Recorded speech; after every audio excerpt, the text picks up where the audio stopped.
किती अडचणी येत असतील, किती हातवारे हावभाव बदलून किती कठीण प्रसंग असेल, पण नंतर लोकांनी शोधून काढलं, भाषा तयार केली. खेड्यात राहणाऱ्यांनी, शेतात राबणाऱ्यांनी, आदिवासी लोकांनी. आमचा विश्वनाथ खैरे परवा त्यांचा 95वा वाढदिवसानिमित्त अभिष्ट चिंतनाचा मोठा कार्यक्रम पुण्यामध्ये झाला. ते भाषेचे फार मोठे अभ्यासक आहेत. त्यांनी सांगितलं की भाषेचा उगम कुठून झाला. ते म्हणतात भाषेचा उगम आदिवासी समाजातून झालेला, शेतकऱ्यांच्याकडून झालेला आहे, महिलांच्याकडून झालेला आहे. या सगळ्या शिक्षित यांनी भाषा निर्माण केली. ज्या परिसरामध्ये ते राहतात, शेत असो, घर असो, वाडी असो, झाड, दगड, धोंडा, भूमी, जमीन, आकाश, तारे, पाऊस, ऊन, हवा, दुभती जनावर, पाखर, यांना नाव कोणी दिलं असेल? काय एखाद्या मोठ्या शहरातला तुटाबुटातला अप टू डेट माणूस येऊन ते नाव दिले का? नाही. त्यांचं म्हणणं असं आहे, हे खऱ्या अर्थाने भाषांचे निर्माते आहेत. यांनी भाषा निर्माण केली. आणि म्हणून खरं श्रेय विश्वनाथ खैरे हे या 3 घटकांना देतात. भाषांची निर्मिती करणारी ही माणसं आहेत. मित्रांनो, आपली मराठी भाषा कशी आहे? प्रत्येक समाजाला आपल्या भाषेवर प्रेम असते, आपल्या मायबोलीवर प्रेम असते, त्याचा अभिमान असतो. हा, काही लोकांना असतात लोकांच्या पुढे मराठी बोलायला, ती गोष्ट वेगळी. मराठी भाषेचा अभिमान मराठी माणसाला असलंच पाहिजे. ह्या मराठी भाषेचं आमच्या देशामध्ये 22 प्रमुख भाषा आहेत. त्याच्यापैकी एक मराठी, ही आमची राज्यभाषा. गोव्याची तीच आहे. दीव, दमण, गागरा, नगर, हवेली याही ठिकाणी मराठीच भाषा आहे. या मराठी भाषेला बोलणाऱ्या लोकांची संख्या जर बघितली तर आमच्या देशामध्ये 14 कोटी लोक मराठी बोलतात. 2021च्या जनगणनेतले हे आकडे 2011च्या, अजून 21ची जनगणना झाली नाही.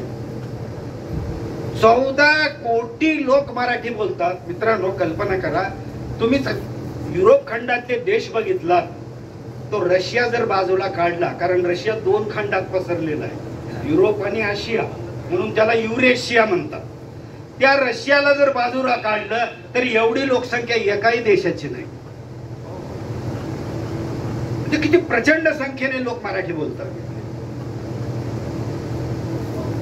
आणि आमच्या देशामध्ये जी भाषा जास्तीत जास्त लोक बोलतात, अशा भाषांच्या क्रमवारीमध्ये तुमच्या माझ्या देशातल्या, तुमच्या माझ्या मराठीचा क्रमांक हा 3रा आहे. एवढ्या प्रचंड संख्येने तुमची माझी मराठी बोलली जाते. अहो, हरियाणामध्ये 11 लाख लोक मराठी बोलणारे. ते अटकेपार झेंडेसाठी जेव्हा गेले त्यावेळेस बरीच मराठी मंडळी तिकडेच राहिली. हरियाणामध्ये मराठी बोलतात. शिवाजी महाराजांचे सावत्र बंधू एकोजी, त्यांच्या वंशातले सरफोजी हे तंजावरला गेले. 180 वर्ष यांचं राज्य होतं तंजावरला. तंजावरची सुद्धा आपली एक मराठी आहे. तिथेही मराठी बोलणारे माणसं मिळतात.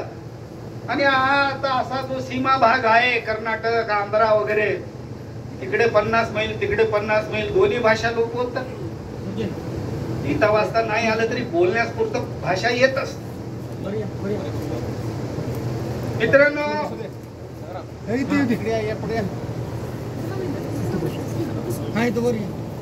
या मराठी भाषेचं स्वरूप असं आहे. मराठी भाषेमध्ये 52 बोली भाषा आहेत. आणि या 52 बोली भाषा या मराठी भाषेला अतिशय समृद्ध केलेलं आहे. आपण म्हणतो ना, एखाद्या नदीला जेवढ्या जास्त उपनद्या येऊन मिळतात तेवढी ती नदी, त्या नदीचा मधला प्रवाह. तसं मराठी सुद्धा ही संपन्न झाली कशामुळे? या 52 बोली भाषांच्या मुळे. वाङ्मयाचे प्रकार तर एवढे आहेत, मला वाटतं कुठल्याही भाषेमध्ये एवढे वाङ्मयाचे प्रकार नसतील.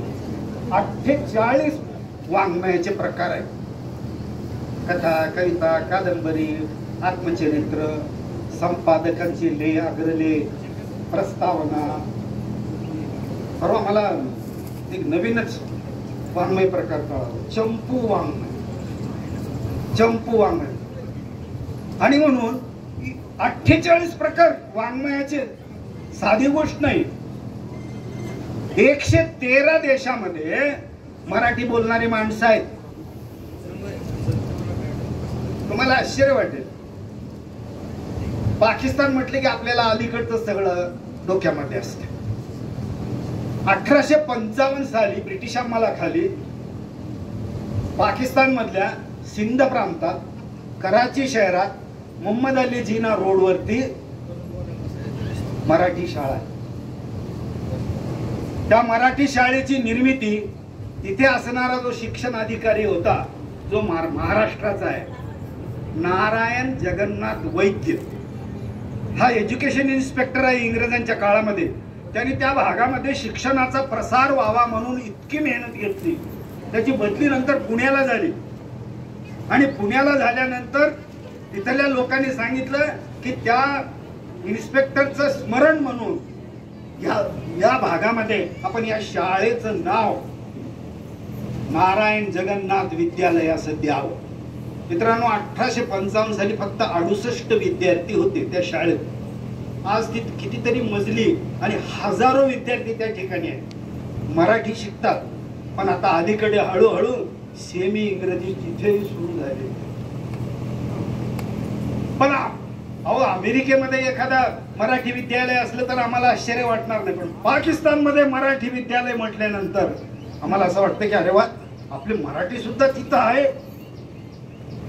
देश जगामध्ये वेगवेगळ्या देशात 44 आकाशवाणी केंद्र असे आहेत की त्यामध्ये तिथून मराठीतले कार्यक्रम प्रसारित. ही अभिमानाची गोष्ट आहे आपल्यासाठी.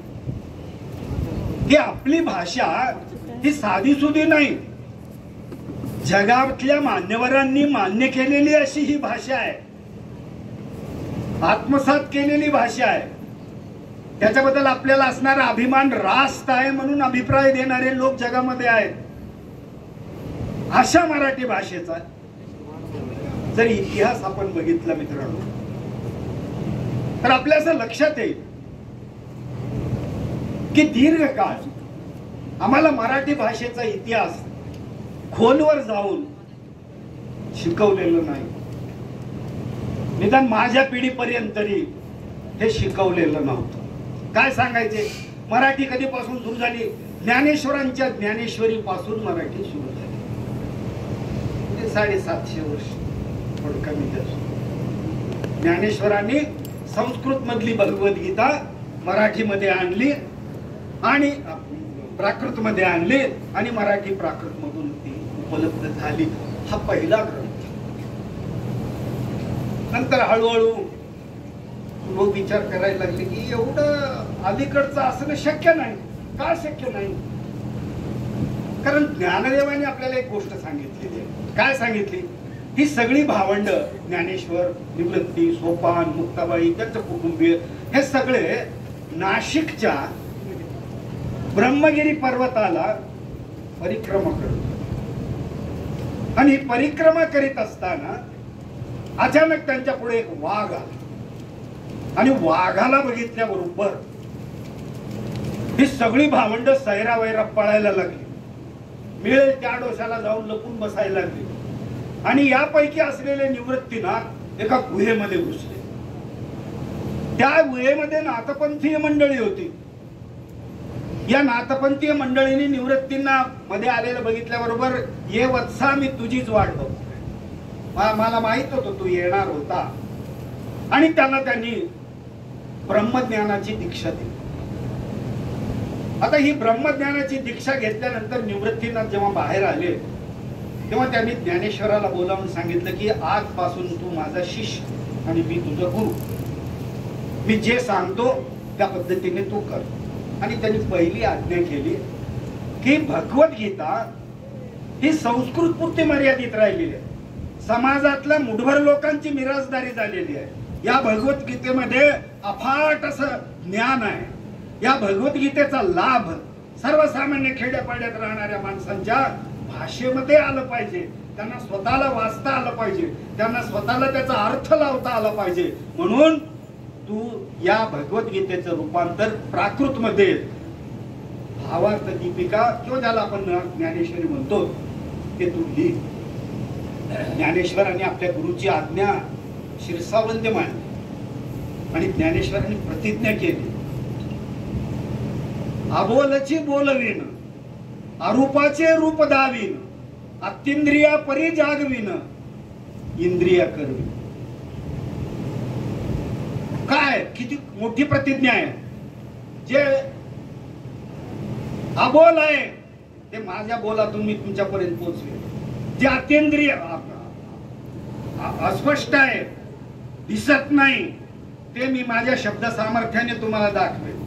ज्या भगवंताचं रूप इंद्रियांना जाणवत नाही त्या भगवंताचं रूप मी माझ्या शब्दाकरवी तुमच्या पुढे उभं करेन, पैजेने, ते शर्थीने ज्याला आपण म्हणतो.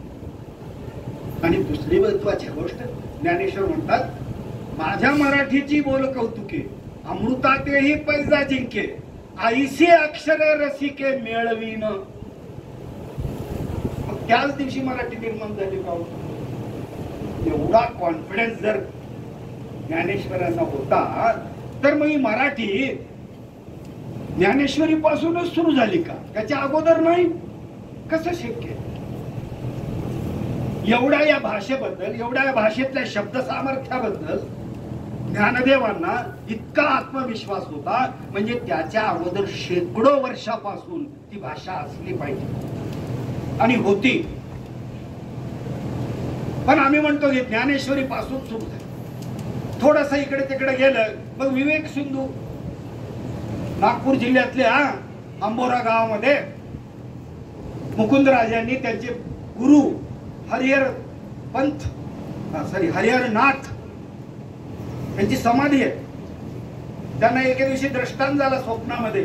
त्यांच्या गुरुनी दर्शन दिलं आणि सांगितलं की अरे मी तुम्हाला जे काही ज्ञान दिलेलं आहे ते लिहून काढा. आणि हा जो मुकुंदराज आहे, हा मुकुंदराज त्या समाधीच्या पायथ्याशी बसून जे ग्रंथ लिहिलं त्याचं नाव आहे विवेक सिंधू. ह्या विवेक सिंधूला ज्ञानेश्वरीच्या अगोदर त्या 800 वर्षापूर्वीच आहे.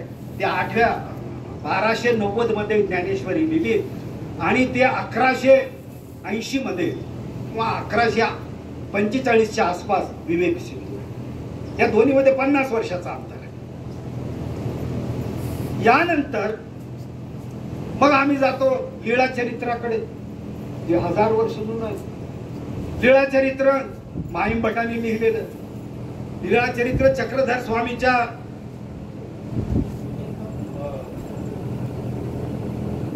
उपदेशाचं सार त्याच्यामध्ये आहे. चक्रधर स्वामी तसे गुजरातचे, ते गुजरात मधून महाराष्ट्रात आले आणि महाराष्ट्रात आल्यानंतर पहिल्यांदा चक्रधरांचं आणि माहीम भटाचं बिलकुल म्हणजे एक प्रकारे त्यापेक्षा मी श्रेष्ठ. आमच्या मराठी माणसामध्ये हे फार वाईट आहे. आमच्या पुढे आलेला माणूस कोणी मोठा दिसलं की आपण माझ्यापेक्षा काय. त्या माहीम भटाला असं झालं, कोण चक्रधर कुठून गुजरात मधून आलेला आहे, काय आम्हाला सांगणार आहे. पण नंतर त्यांची दिलजमाई झाली, तो पट्टशिष्य झाला आणि त्याने सांगितलं चक्रधरांनी त्यांना, आता मी उत्तरेकडे जाणार आहे, मी जे काही शिकवलं ते सगळं आठवणी तू लिहून काढ. आणि ते लिहून काढलेलं म्हणजे हे माहीम भटांचं लीळा चरित्र. या लीळा चरित्रामध्ये काय आहे? 1000 वर्षापूर्वीचा तुम्हाला आम्हाला माहित नसते, पण हे इथलं आहे म्हणून माहित नाही. मला नक्की माहित आहे. आपण बसलेले इथे सगळे जे आहेत ते एक कविता तुम्हाला नक्की माहित आहे. कोणती कविता आहे ती? प्रत्येक आईला तर निश्चितच माहित आहे. ती कविता आहे, चिवताय चिवताय दार उघड. कावळा मुलखाचा आळशी पावसाळा येण्याच्या आधी घर बांधत नाही. त्याला असं वाटतं की उद्या बांधू उद्या बांधू, बांधतच नाही. शेवटी पावसाळा येतो, भिजायला लागतो, मग चिमणीचं घर टोठावतो. चिवताय चिवताय दार उघड, मी पावसात भिजायला लागलो. ती म्हणते थांब मेल्या, माझ्या बाळाला आंघोळ घालायची. पुन्हा थोड्या वेळाने हाक देतो. ती म्हणते नाही थांब मेल्या, त्याला नाव माकू घालू दे, मला त्याला तीठ लावू दे, त्याला काजळ लावू दे. शेवटी कावळा कंटाळतो आणि तिथून निघून जातो. ही कविता टिळकमध्ये. आणि म्हणून कित्येक गोष्टी आपल्याला माहित आहेत, पण ते कधी सुरू झाल्या हे माहित नसते. यानंतर आणखी एक 1000 वर्षापूर्वीचं उदाहरण जर द्यायचं झालं तर श्रवण बेळगोळ मध्ये पहिल्यांदा देवनागरी लिपीतली अक्षर सापडली आम्हाला. काय झालं? चंद्रगुप्त मौर्याचं राज्य होतं. भारताचा थोडा भाग जर सोडला तर संपूर्ण भारतावर सम्राट चंद्रगुप्ताचं राज्य होतं. प्रजा सुखी होती. पण नंतर दुष्काळ, महामारी, अनेक लढाया, त्याच्यामध्ये इतकी माणसं मेली की या चंद्रगुप्त मौर्याला हे सहनच होईल. काय माणसाचं जीवन, किड्या मुंग्यासारखी माणसं मरायला लागली. हे राज्य, हे कारभार, हे सगळा पसारा, याला काहीही अर्थ नाही. मरणाऱ्या माणसाला जर आपण जिवंत करणार नसू तर हे काय करायचं एवढं राज्य कारभार सांभाळून? त्याला विरक्ती येते आणि तो निघून जातो. त्याच्यानंतर जैन धर्माचा मोठ्या प्रमाणामध्ये प्रसार कर्नाटकामध्ये झाला आणि या जैन धर्मियांनी विंध्यगिरी पर्वताच्या पुढे असणाऱ्या एका डोंगरावर 58 फुटाची वर्धमानाची मूर्ती कोरली. एका शिळेमधून अनकट सिंगल पीस, अभंग अशा एका तुकड्यातून 58 फुटाची वर्धमानाची मूर्ती त्यांनी कोरली. आणि मग देशातल्या विविध भागातून जैन धर्मीय या मूर्तीच्या दर्शनाला येऊ लागले. आलेली माणसं असं म्हणतात कंपॅरेटिव्हली कर्नाटक, तामिळनाडू, गुजरात यापेक्षा जास्त मोठा जैन समाज महाराष्ट्रात आहे. अहिंसावादी तत्वाचे पुरस्कर्ते जैन समाजातली माणसं मोठ्या प्रमाणामध्ये या श्रवणबेळगोळच्या गोमटेश मूर्तीचं दर्शन घेण्यासाठी जातात. ते गेल्यानंतर तिथल्या लोकांना विचारायचं ते कोणी केलंय, त्याचा निर्माता कोण, कोणी घडवलंय. मग काही दिवस गेले, तिथले लोक मला कंटाळले. म्हणजे आता हे प्रत्येकाला सांगत बसणे काही बरोबर नाही, आपण हिच्या खाली लिहून टाकू. काय लिहिले? चामुंडराये करविले, गंगाजे सुताले करविले. त्या मूर्तीच्या पायाजवळ उजव्या बाजूला त्यांनी लिहून ठेवले. हे कोण केलं आम्हाला विचारायचं, तिथे लिहिलेलं आहे, तुम्ही बघा. देवनागरी लिपीमधलं हे पहिलं अक्षर सापडले. त्यानंतर मग तामिळ, कर्नाटकातले लोकही विचारायला लागले. त्यांनी सांगितले की तुम्ही त्यांच्यासाठी लिहिला तर आम्हाला कळत नाही त्यांची भाषा. मग त्यांनी तामिळमध्ये आणि कानडीमध्येही त्या मूर्तीच्या बाजूला लिहिलं की कोणी लिहिलं. म्हैसूरच्या राजघराण्यातल्या चामुंडरायाने त्याची निर्मिती केली. ते 1000 वर्षात. मित्रांनो, यामधला सर्वात महत्वाचा म्हणजे 2000 वर्षापूर्वीचा एक पुरावा आहे. हा पुरावा म्हणजे शालिवान राजा हाल राजा शालिवान दीर्घकाळ महाराष्ट्रामध्ये त्यांचं राज्य होतं. त्याला आपण सातवाहन. यांचं अगोदर राज्य होतं मावळ प्रांतात. काही काळानंतर त्यांनी आपलं राज्य हलवलं जुन्नरला. जुन्नरमध्ये दीर्घकाळ राज्य केल्यानंतर मग ते पैठणला शिफ्ट झाले आणि शेवटपर्यंत पैठण हे शालिवानांचं राज्य. या शालिवान राजघराण्यामधला हाल नावाचा जो राजा आहे, या राजाला कथा गोष्टी त्याच्यामध्ये इंटरेस्ट आहे, त्याला आवडते. त्याच्या असं लक्षात आलं, या गोदावरीच्या काठावर राहणारे जे काही शेतकरी आहेत, या शेतकऱ्यांनी आपल्या तुटक फुटक अशा शब्दामध्ये काही कविता लिहिलेली आहे. आणि त्यांनी शोध घेतला, त्या सगळ्या कविता एकत्रित केल्या. शेकडो कविता त्यांच्या जवळ जमा झाल्या. कोणी केलेल्या? शेतकरी, जे शिकलेले नाही. पण कशा कविता आहेत? रोजच्या संसारामधले, शेतामधले, दुष्काळाचे, रोगराईचे, पती पत्नीच्या भांडणाचे, असे दैनंदिन जीवनामध्ये माणसांना ज्या गोष्टी भेडसावतात, यावरती या तद्दन अक्षरशून्य माणसांनी कविता लिहिल्या. हाल राजाने त्या सगळ्या कविता एकत्रित केल्या. त्याच्यातल्या निवडा कसा 700 कविता त्यांनी वेगळ्या काढल्या आणि त्या 700 कविता त्यांना त्याला ग्रंथरूप दिलं, ज्याला आम्ही गाथा सप्तशतीची. मित्रांनो, गाथा सप्तशती ही 2000 वर्षापूर्वीची, परंतु अलीकडे 1956 मध्ये सदाशिव आत्माराम जोगळेकर यांनी त्याची नवीन आवृत्ती काढली. आवृत्त्या तर रोजच निघत असतात, ते सोडा. पण या आवृत्तीचं विशेष असं आहे की हा जो ग्रंथ आहे हा 680 पानाचा आहे आणि या 680 पानाला सोडून 464 पानं या ग्रंथाची प्रस्तावना आहे.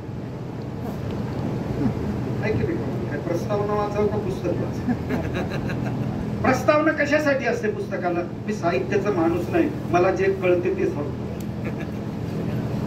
प्रस्तावना म्हणजे त्या लेखकाचा या पुस्तक लिहिण्यामागचा उद्देश काय. आणि दुसरी महत्वाची गोष्ट अशी की या पुस्तकातला आशय थोडक्यात सांगण्याचं काय. चतुर्वाचक काय असतात? अगोदर प्रस्तावना वाचवताना काही विशेष वाटत नाही, ठेवतात. प्रस्तावनेमधून पुस्तकातला आत्मरंग ओळखताय. आता या जोगळेकरांनी 464 पानाची प्रस्तावना लिहिली. म्हणजे याचा अर्थ असा, याचा आशय केवढा मोठा असेल, याच्या निर्मिती मागचा उद्देश केवढा भव्य असेल. 700 कथा आहेत, 700 कविता आहेत, ज्याला गाथा म्हणतो आपण. तुकारामाची गाथा, एकनाथाची गाथा. गाथा म्हणजे कविता, तशी ही कविता 2-2 ओळीच्या, जास्त नाही, 2-2 ओळीच्या. मी 2-3 गोष्टी तुम्हाला सांगतो, वेळ आहे. एक गोष्ट अशी आहे, एक कविता अशी आहे. पाटलाच्या सुनेला सासऱ्याने साडी आणली नवीन. एक सणाचं निमित्त साधून सासऱ्याने साडी आणली. साडी म्हणणं बरं दिसणार, लुगडं आणलं. 2000 वर्षापूर्वीची गोष्ट सांगतो ना. लुगडं आणलं. त्या माऊलीला इतका आनंद झाला. त्या काळामध्ये सासरे आणत होते बरं का साड्या वगैरे. आता अलीकडे तर कोणाचीच गरज, कारण सूनच सगळ्यांच्या साड्या, सगळ्यांचे कपडे आणत. पण तो काळ असा होता की सासरे आणले, तिला अतिशय आनंद झाला. झटपट ती साडी बिडी नेसली. आता कसं आहे, माणसाचा स्वभाव कसा आहे, ज्याच्यामुळे आपल्याला आनंद झालेला आहे ते दुसऱ्याला सांगितल्याशिवाय त्या आनंदाची परिसीमा वाढत नाही. काही गोष्ट शाळेमध्ये असताना आम्हाला पहिल्यांदा जेव्हा घड्याळ दिलं, ते घड्याळ बघणं का मी लोकांना दाखवणंच जास्त. काय माझ्याकडे घड्याळ, म्हणजे इतरांनी कौतुक केलं की आम्हाला जास्त आनंद होतो. मग ती म्हणाली मी माझ्या मैत्रिणीला दाखवून येते म्हणजे साडी. ती रस्त्याने निघाली. रस्ता भरपूर रुंद आहे, त्या रस्त्याने ती एकटीच माऊली निघाली. पण तिला असं वाटायला लागलं की रस्ता फारच अरुंद आहे. मी साडी नेसून ज्या आनंदाने जाते आहे, तो आनंदाने साडी या रस्त्यामध्ये मावतच नाही. 2000 वर्षापूर्वीच्या कल्पना आहेत तर काय. दुसरी एक, घरातली सून बाळंतीण झालेली आहे, तिला बाळ झालेलं आहे, पैलटकरी नाही. सगळे गल्लीमध्ये आनंद आहे. अरे आपल्या मैत्रिणीला मुलगा झाला, मुलगा झाला. सगळ्या मैत्रिणी गोळा झाल्या आणि तिचं अभिनंदन करायला लागले, कौतुक करायला लागले. वा, पहिल्यांदा तुला मुलगा झाला, किती छान झालं वगैरे वगैरे. आता या आनंदामध्ये एक गोष्ट कर, काय तू उखाण्यामध्ये तुझ्या नवऱ्याचं नाव घे. 2000 वर्षापूर्वी सुद्धा उखाणे होते बघा. ती म्हणाली, तिला इतका राग आला, ती म्हणाली नाव काढू नको म्हणते त्याच. माझी काय अवस्था झाली ते मला माहित आहे म्हणले. या पैलटकरींच्या काय वेदना आहेत तुम्हाला कळणार नाही म्हणले. त्या माणसामुळे मला ह्या सगळ्या वेदनांना सामोरे जावं लागलं, त्याचं नाव काढू नका. स्त्री सुलभ त्या व्यथा आहेत. कारण माणूस आपल्या मनातलं पोटातलं मित्राजवळ जितकं व्यक्त होतं तितकं घरच्या कुटुंबातल्या माणसापुढेही होत नाही. ती मैत्रिणी पुढे व्यक्त झाली. दुसरी एक छोटी कविता अशी आहे. पाऊस झालेला आहे, पेरण्या सुरू करायचे, वापसा आलेला आहे वावरामध्ये. शेतकरी कुटुंब, एक नवरा बायको दोघं दुःखी कष्टी अंगणामध्ये बसलेले. बियाण्याला पैसे नाही, वेळ निघून गेली तर पेरण्या मागे पडतील, काळजी आहे. आणि ते दोघं असं भिंतीला टेकून डोळ्यात अश्रू आणून बसलेले आहेत. बायको नवऱ्याचं धोतर पिळून पुढे दोरीवर अशी वाळ्यात घातलेली आहे. हे दोघं इकडे बसले, पुढे धोतर वाळायला गेले. त्या धोतरातून एक एक थेंब खाली पडायला पाण्यात, नुकतंच धुतलेलं धोतर. बायको त्या धोतराकडे पाहते आणि नवऱ्याला म्हणते, अहो उठा, हे दुःख आपल्या पुरतं मर्यादित नाही, धोतर सुद्धा रडतंय आपली परिस्थिती बघून. आणि त्याचं म्हणणं असं आहे की मला न्या, जुन्या कपड्याच्या बाजारात विका, बियाणं घेऊन या, शेतात पेरा. असं बसल्याने कामं होत नाहीत. अहो ते धोतर आपल्याला सांगतंय, नवऱ्याला ती बोलते. आणखीन एक कथा अशी आहे. पतीचं निधन झालेलं आहे. तत्कालीन रीतिरिवाजाप्रमाणे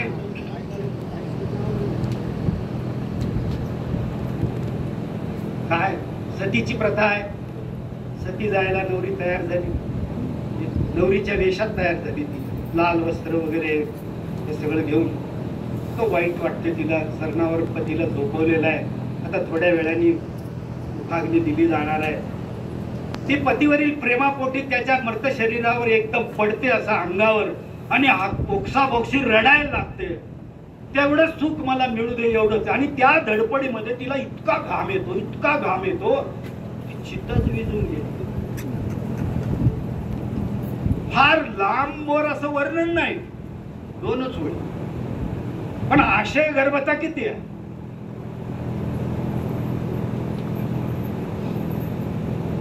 नवरा बाहेर देशी निघालेला आहे व्यापाराला. बायकोला सांगतो मी लवकर येईल. बायको म्हणते तुम्ही लवकर मी येतो म्हणता, तुम्ही येणारच, मी येतच नाही लवकर. किती दिवसांनी येणार आहे. अरे म्हणलं तुला काय कळणार आहे मी किती दिवसांनी येणार आहे, मी कसं सांगू. नवरा म्हणतो की शेवटी मी तुला भिंतीवर एवढ्या रेषा मारलेल्या, तू काय करत जा, रोज एक रेषा पुसून जा, टाकत जा. सगळ्या रेषा पुसल्या की मी त्या दिवशी येईल. सोपं काम. तिला फार आनंद होतो. ती रोज एक रेष पुसते, रोज एक रेष पुसते. पण शेजारी राहणाऱ्या खट्याळ मैत्रिणी काय करतात, रोज दुसरी रेष मारतात त्याच्या पुढे. तिला वाटते किती दिवस झाले हे रेषा संपतच नाही. ती गोळ्या बाबड्या बहिणी होत्या त्या काळामध्ये. म्हणजे तिची व्यथा याच्यामधून की नवऱ्याचा विरह सहन होत नाही, ह्या रेषा काय संपत नाहीत. आणि मग एके दिवशी तो येतो आणि त्याला तिला म्हणतो की बघ मी आलो का नाही, तुम्ही कसं काय लवकर आलात. आम्ही लवकर कुठं म्हणजे मी बरोबर वेळेवर आलो. म्हणजे काय रेषाचं शब्द कसं आहे. शेजारून मैत्रिणी सगळ्या हसत बाहेर आले, आम्ही वाढवल्या म्हणजे त्या रेषा. नवीन लग्न झालेलं प्रेमी युगुल आपल्या अंतःपुरामध्ये त्यांच्या प्रणय क्रीडा चालू आहेत. दिवा तेवतो आहे. तो दिवा या युगुलाच्या प्रणय क्रीडा इतका तल्लीन होऊन बघायला लागलेला आहे, इतका तल्लीन होऊन बघायला लागलेला आहे की त्या दिव्याच्या पणतीतलं तेल संपलं पण वातीला विजायचं लक्षातच नाही. आहे की नाही. कल्पनेची भरारी किती अगदी भिडणारी कल्पनेची भरारी आहे. अशा प्रकारच्या छोट्या छोट्या सुंदर अशा प्रकारच्या गोष्टी आपल्या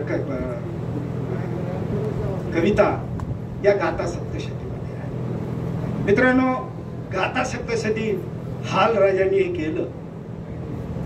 या हाल राजाच्या काळामध्ये एक दंतकथा अशी सांगितली जाते. आमचे मित्र सदानंद मोरेंनी गरजा महाराष्ट्रामध्ये त्याचा उल्लेख केलेला आहे. तो उल्लेख असा आहे की हा जो हाल राजा आहे संस्कृती येत नाही. त्याची जी पट्टराणी आहे चंद्रमुखी तिला मात्र संस्कृती येत नाही. एके दिवशी जलक्रीडा करत असताना हा हाल राजा राणीच्या अंगावर पाणी उडवतो आणि ती त्रासून जाते आणि ती संस्कृत मध्ये चिडून एकदम बोलते, मोदकाय माम पाडतय, मोदकाय मम ताडतय. म्हणजे तुम्ही मला पाण्याने का मारता, तिला असं म्हणायचंय.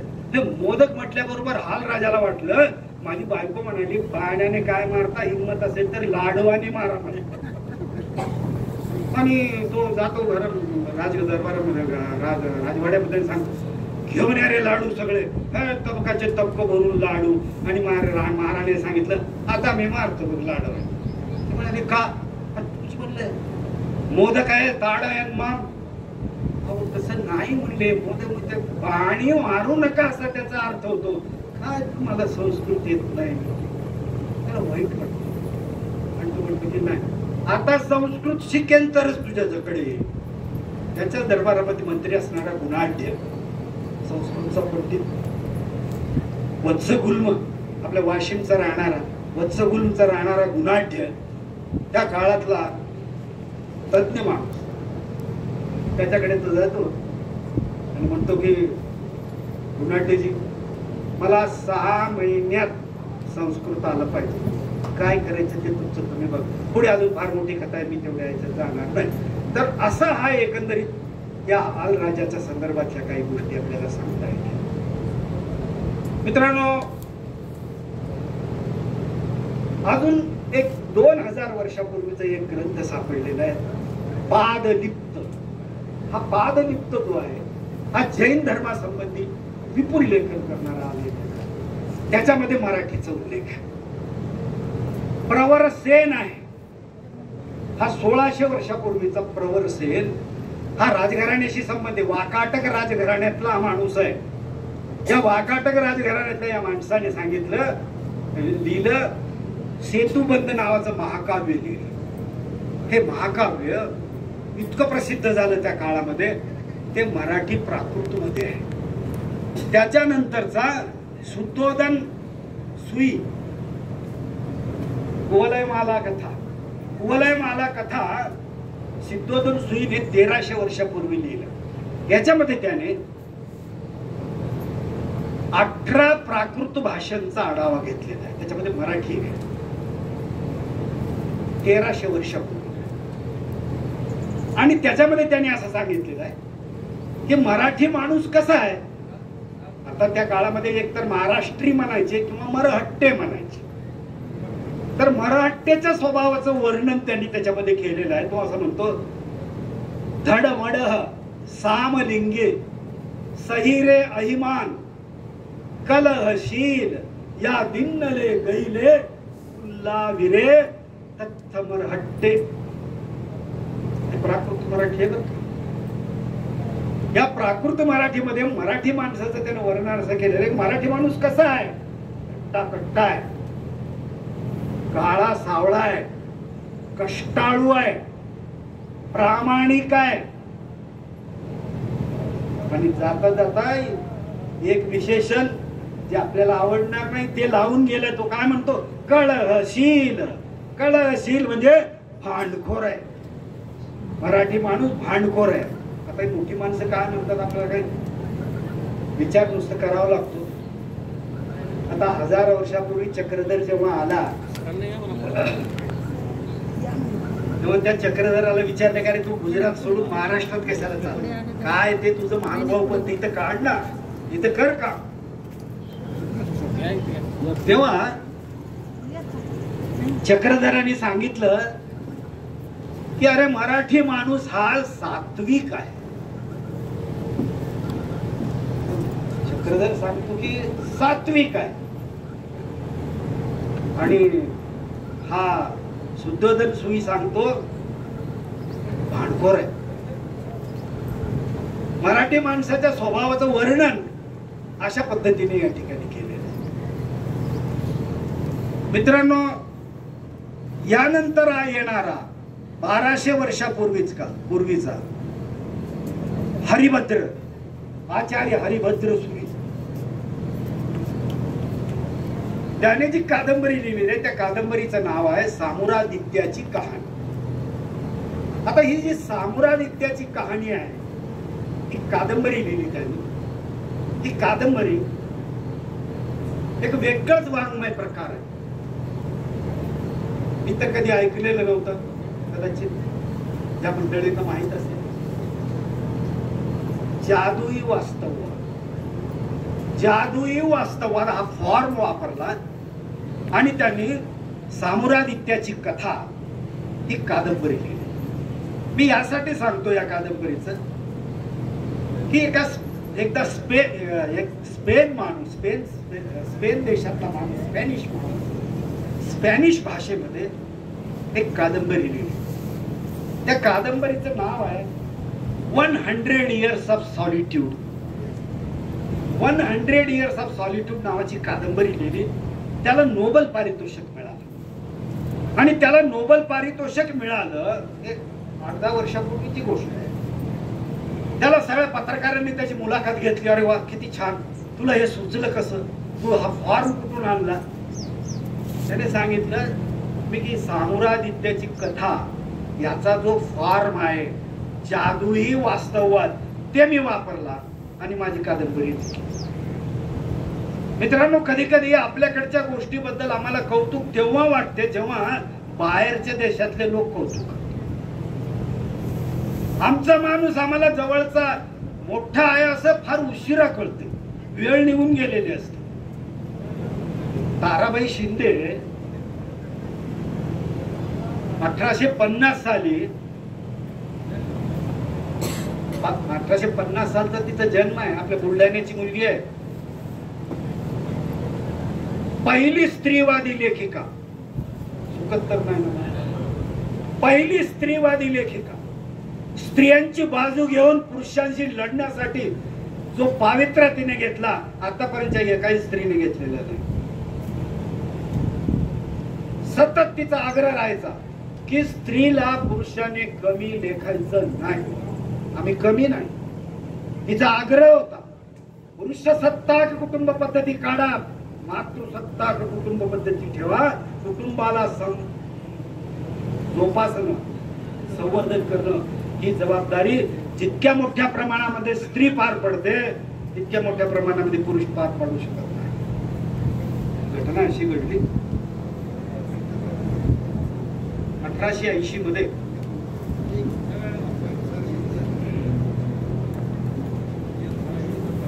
1880 मध्ये एक बातमी आहे टाइम्स ऑफ इंडिया मध्ये.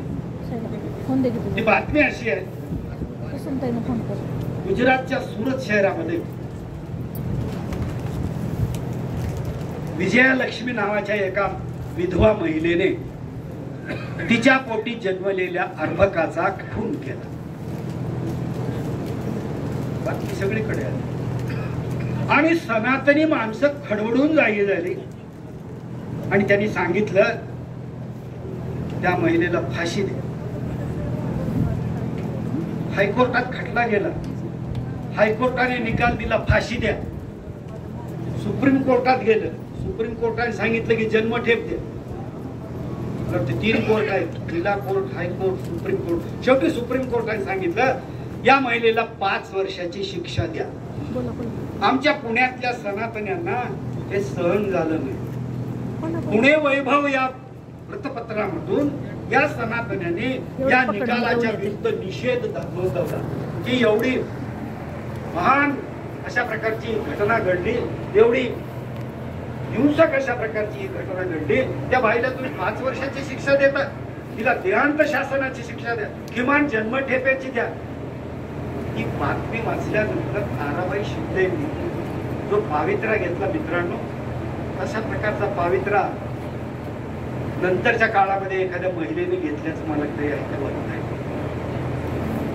ती म्हणाली हे कुकर्म ज्या माणसाने केलेलं आहे त्याला शिक्षा नाही, ज्याच्यामुळे तिच्यावर ही वेळ आली तो माणूस कुठे आहे त्याला शोधा ना. का तर तो पुरुष आहे म्हणून तुम्ही त्याला सोडून देता, आणि महिला आहे आणि म्हणून तुम्ही तिला शिक्षा देण्याचा आग्रह धरता. आणि यावरून तिने 49 पानाचा एक निबंध लिहिला, आणि या 49 पानाच्या निबंधाला 3 पानाची प्रस्तावना लिहिली. ते कधी 1882 साली.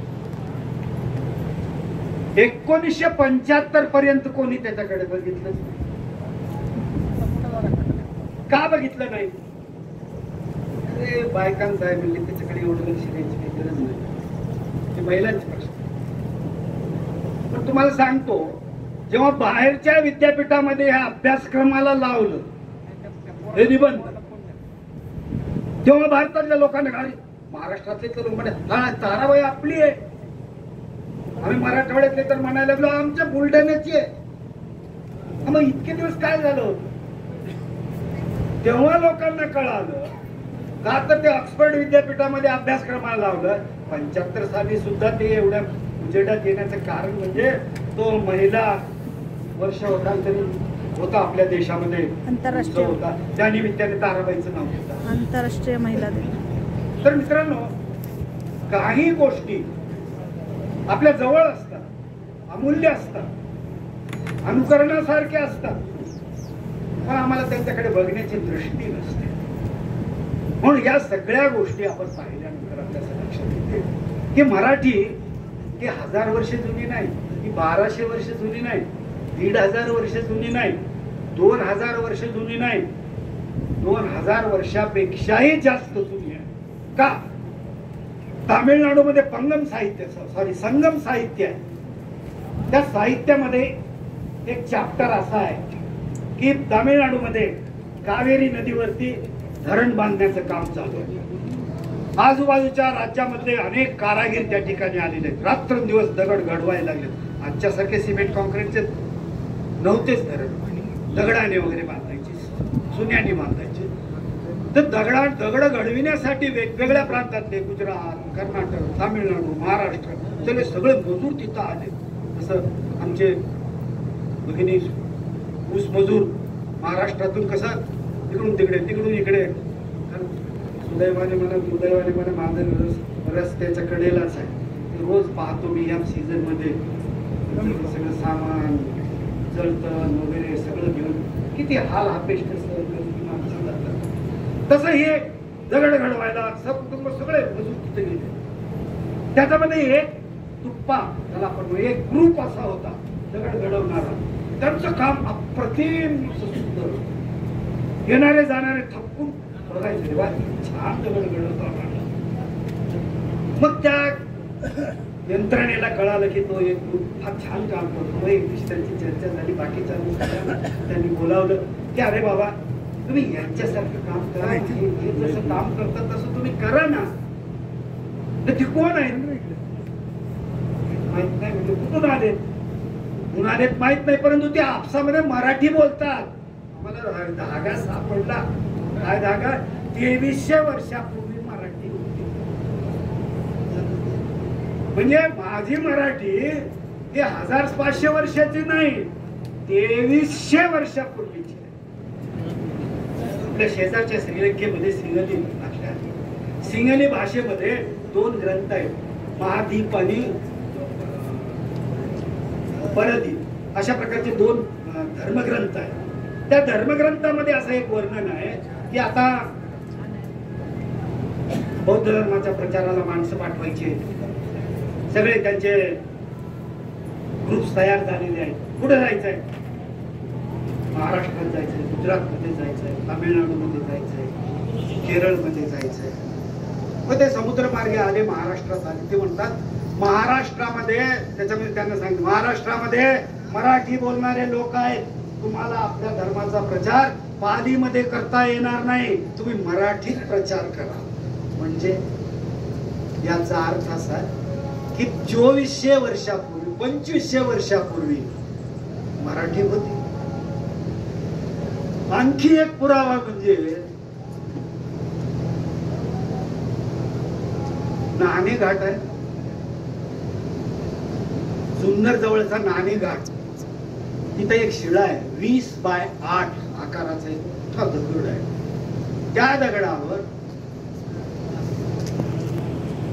मराठीमध्ये काही अक्षरे लिहिलेले. आमच्या महाराष्ट्रामध्ये शिलालेखांचं संशोधन करणारी 2 माणसं जगप्रसिद्ध आहेत. एक शोभना गोखले आणि दुसरा डॉक्टर मिराशी. त्या दोघांनी तिथं जाऊन त्याचं संशोधन केलं. ब्राह्मी लिपी मधलं मराठी त्या ठिकाणी ब्राह्मी लिपी ही 2500 वर्ष जुनी आहे.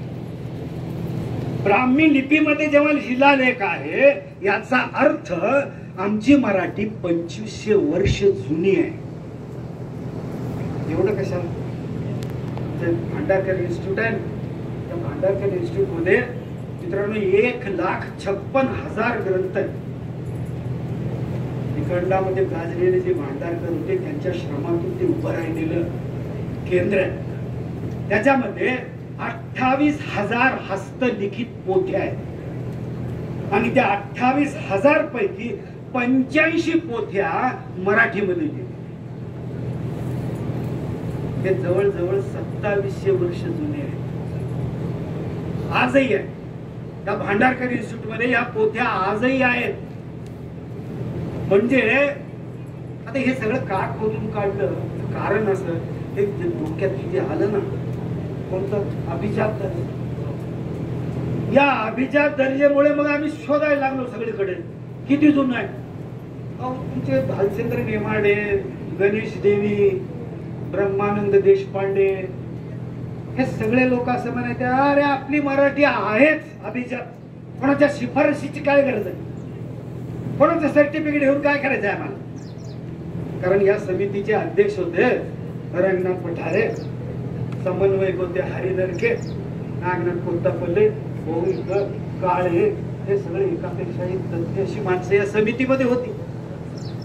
एकदा सहज मी पुण्याला गेलो होतो. माझा वर्गमित्र नागनाथकडे मी मुक्काम केला. त्याच्या टेबलावर म्हटलं, नागनाथ हे काय? ते अभिजात आहे. म्हणजे काय? नाही, आता आपण मराठीला अभिजात दर्जा देण्यासाठी आम्ही अहवाल तयार केलेला आहे. काय आहे त्या अहवालामध्ये? काय अटी आहेत त्यांच्या? काय नाही म्हणले, 1,500 ते 2,000 वर्ष ती भाषा जुनी असली पाहिजे. मी म्हणलो, पहिल्यासारख्या सुट्टीला उतरत नाही तुझी मराठी. कस का?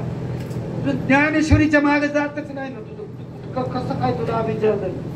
हेच तर गोम आहे म्हणले. आम्ही इतके दिवस असा अभ्यास केला, असे पुरावे गोळा केले की माझी मराठी 2700 वर्ष जुनी आहे. 600 लेखी पुरावे आम्ही सादर केलेले, डॉक्युमेंटरी एव्हिडन्स. एक स्वतंत्र व्याख्यानाचा विषय होतो, मी त्याच्याबद्दल जास्त काही बोलणार नाही. माझं म्हणणं एवढंच आहे की माझी मराठी ही जुनी, अतिशय जुनी, प्राचीन, प्राकृत स्वरूपातलं का असे ना, परंतु ही अतिशय जुनी आहे. अशा मराठीच्या सन्मानार्थ आपण या ठिकाणी हा मेळावा आयोजित केला, हे संमेलन आयोजित केलं. मला ज्याच्यामध्ये गती आहे त्याच्यातले 4 शब्द तुम्हाला सांगण्याचा प्रयत्न केला. तुम्ही बरंच सहन केला तुम्हाला. कारण काय, साहित्य संमेलन म्हणजे कसं, खसखस पिकली पाहिजे, विनोद झाले पाहिजे, काहीतरी असं हसण्यासारखं असलं पाहिजे. अलीकडे साहित्य संमेलन म्हणजे इव्हेंट. कशासाठी साहित्य संमेलन? आपली अभिजात दर्जा कशासाठी? त्याचं कारण आहे. अभिजात दर्जा प्राप्त झाली की त्या भाषेकडे बघण्याचा दृष्टिकोन बदलतो, जगाचा बदलतो, देशातल्या इतर भाषिकांचा बदलतो. अभिजात दर्जाचा मान मिळाला की केंद्र सरकार तुम्हाला वर्षाला 500 कोटी रुपये देते आणि तेवढेच 500 कोटी रुपये महाराष्ट्र सरकार देते.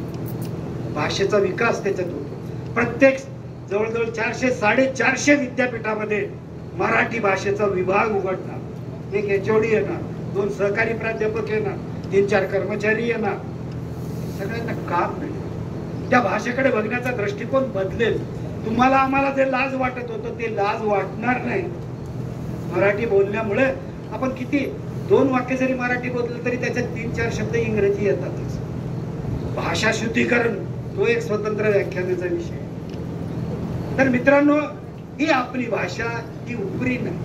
म्हणून एकनाथांनी सांगितलं संस्कृतचं पडायचं. मी संस्कृतच्या विरोधी नाही, हिंदीच्या नाही, इंग्रजीच्या नाही, सगळ्या भाषांनी कसं गुन्ह्या गोविंदाने नाता अशा मताचा मी आहे. परंतु आमच्या देशामध्ये भाषिक राज्य निर्माण झाले, भांडणाला तोड. तेही अशा ठिकाणी कुठलं तेवढं एक इन्सिडेंट सांगून मी थांबतो. श्रीधर व्यंकटेश केतकर यांचे आपल्यावर तो नाथ उपकार आहे. यांनी ज्ञानकोशाचे खंड दिले. अत्यंत वाईट अवस्थेमध्ये त्यांना हे सगळे काम करावे लागले. घरादारावर तुळशीपत्र ठेवून त्यांनी हे काम केलं. हे पूर्ण केले. हे खंड पूर्ण केल्यानंतर त्यांच्या मनाने घेतला आपण गुजरात मध्ये सुद्धा ज्ञानकोश काढून ते गुजरात मध्ये गेले. पैसा नाही, साहित्यिकांच्या जवळ जर साहित्याची निभा असेल आणि त्याला जोड जर पैशाची नसेल तर अनेक प्रकारच्या अडचणी येतात. त्यांनी साराभाई नावाच्या एका व्यापाऱ्याला गाठलं गुजरातमध्ये आणि त्या सांगितलं बाबाने मी असं काढतो, मराठीमध्ये काढले नाही, आता मला गुजरातीमध्ये काढायचंय, पैसा नाही माझ्याजवळ. तो म्हणाला आपण याचे शेअर्स तयार, शेअर्स अर्धे शेअर मी घेतो, अर्धे शेअर विकण्याचं तुझं, आणि यांना थोडासा उत्साह आला की आता हे काम आपण करू शकतो. त्यांनी सुरुवात केली. एक खंड निघण्याच्या मार्गावर होता. तो कन्हैयालाल मुंशी त्या ठिकाणी होता गुजरातमध्ये. या माणसाचं महाराष्ट्राशी काय वाकडं आहे काय सांगता येईल. या माणसाने हैदराबाद मुक्ती लढ्यामध्ये इतक्या खोड्या केल्या. नेहरूंच्या गुडबुक मधला माणूस, त्याला भिडाव कोण. पण या माणसाने नको. रामानंद स्वामींना तरी हा माणसाने इतका त्रास दिला. यांनी एखादी गोष्ट घडवत आणली की हा मध्येच हळूच जाऊन निजामाला भेटायचं काहीतरी. या कन्हैयालाल मुंशीच्या लक्षात आलं कोण हा केतकर, मराठी माणूस. मराठी माणूस येऊन गुजरातमध्ये गुजराती ज्ञानकोश लिहितो म्हणजे काय, आमचा केवढा मोठा अपमान आहे. त्याने त्याला बोलून घेतलं, हे बंद करा तुम्ही, तुम्ही नाही लिहायचं. आमच्या गुजरातीमध्ये काही माणसं नाहीत का म्हणले, ते करतील ज्ञानकोश. त्या साराबाईकडे गेला. साराबाईला सांगितलं थांबवा, येऊ नका, त्याला पैसे त्याचे त्याला काय शेअर्स असतील ते वापस करून टाका. साराबाई म्हणला अरे बाबा मी व्यापारी माणूस आहे, धंद्यामध्ये शब्दाला मान असतो, मी तिला शब्द दिलेला आहे त्यांना, मी असं फिरवणार नाही. त्याला वाटलं हे ऐकत नाही. त्यांनी कुठे जावं, महात्मा गांधीकडे. महात्मा गांधीला सांगितलं मी काय म्हणले गुजराती भाषेवर अन्याय, आपल्याकडे काही माणसं नाहीत का, मराठी माणसाने येऊन इथं ज्ञानकोश निर्माण करावा म्हणजे गुजराती माणसाचा गुजराती भाषेचा केवढा मोठा अपमान आहे. गांधींना त्यांनी बरोबर पटवलं. काही काही माणसं पटवण्यात फार हुशार असतो. पटलेल्या माणसाला सुद्धा नंतर लक्षात येत का मी कस काय याच्या गिअरमध्ये आलो मलाही कळलं नाही. पण असं होते कधी कधी. गांधींनी काय केलं, त्या साराबाईला बोलून घेतलं, असं असं तुम्ही काहीतरी फंड देत आहात त्या केतकरला, माझं असं म्हणणं आहे की तुम्ही ते बंद करून टाका. आणि आपल्या गुजराती माणसाला एखाद्याला घेऊन आपण ज्ञानकोश काढू. व्यापारी माणूस एवढा मोठा माणूस सांगतो ठीक आहे. तो घरी गेला, केतकरांनी सांगितलं की साहेब मला माफ करा, मी व्यापारी माणूस आहे, मला या फंदात पडायचं नाही, तुम्ही आज तयार कराल आपल्या महाराष्ट्रात निघून जाणार, मला इथंच राहायचं, या लोकांशी मुकाबला मी करू शकतो नाही, तरी माघार. म्हणून मित्रांनो, प्रकाशक मिळणं, एखादा ग्रंथ छापणं हे अतिशय अवघड अशा प्रकारचं काम आहे. तरी महाराष्ट्रामध्ये खूप लेखक आहेत, नवोदित लेखकांची संख्या खूप मोठी आहे. आणि म्हणून मला कधी कधी असं वाटतं की ज्याच्याजवळ संवेदनशील मन आहे तो लेखक किंवा कवी होऊ शकतो. कुठेतरी कोंब असा त्याला सापडला पाहिजे. तसं तरुणपणामध्ये असं म्हणण्यापेक्षा मी असं म्हणेन कॉलेज जीवनामध्ये प्रत्येक विद्यार्थी फार कवी असतो. 90% कविता करणारे लोक ते अप्रकाशित अशा कविता असतात. सगळे कवी ते वयच असते तसं. आमच्या समर्थ रामदासांनी एके ठिकाणी लिहून अभ्यासोनी प्रकटावे, अभ्यासोनी प्रकटावे, प्रकटोनी,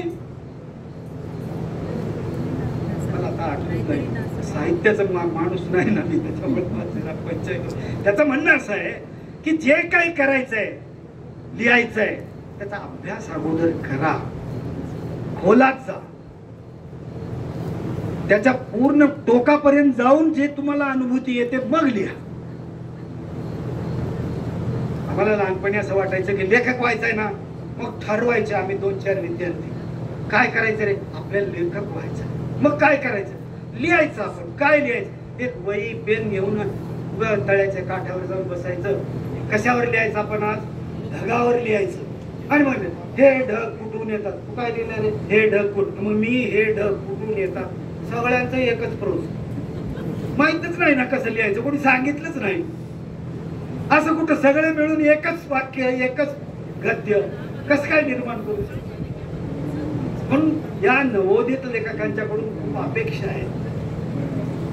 आणि या नवोदित लेखकापैकी एकापेक्षा एक चांगले असे लेखक, कवी बाहेर पडत आहेत. मित्रांनो, या कार्यक्रमासाठी तुम्ही मला बोलावलं, माफ करा, बोलावलं. त्यामध्ये एक दिवस घालवण्याची संधी तुम्ही मला दिला. दैनंदिन जीवनातले ते काही अडी अडचणी आहेत, काय ते काही तास बाजूला ठेवून तुमच्याशी प्रसन्न वदनाने हसून बोलण्याचा योग तुम्ही जरूर आणला. त्याबद्दल तुम्हा सर्वांचे मी मनापासून आभार मानतो. एक साहित्यिक नसलेल्या माणसाला साहित्य संमेलनाचं उद्घाटन म्हणून तुम्ही मला बोलावलात. हा तुमच्या मनाचा मोठेपणा आहे. मी काय बोलतो मला माहित नाही, पण एक आहे, संगीताच्या मैफिलीमध्ये तसे एकापेक्षा एक पट्टीचे गाणारे असे साहित्यिक बसलेले आहेत. आणि माझ्यासारखा माणूस भैरवीला उठला आणि काय म्हणाला तर मनाचे श्लोक म्हणा. असं झाल्यावर जर त्याची जशी अवस्था होते तशी माझी अवस्था थोडीफार झालेली आहे. आपण गोड मानून घेतलं, मी जे काही बोललो तुम्ही ऐकलं. साहित्यिक अंगाने किती कामाचं होतं, किती कामाचं नव्हतं हे मला माहित नाही, पण तुमचा सहवास लाभला याचा मला सर्वात जास्त आनंद आहे. त्या आनंदाचा उपभोग मी अजून काही तास तुमच्यापासून घेईल. ही संधी तुम्ही दिली मला दिली, त्यामुळे सर्वांचे मनापासून आभार मानतो आणि आपली रजा घेतो. जय हिंद.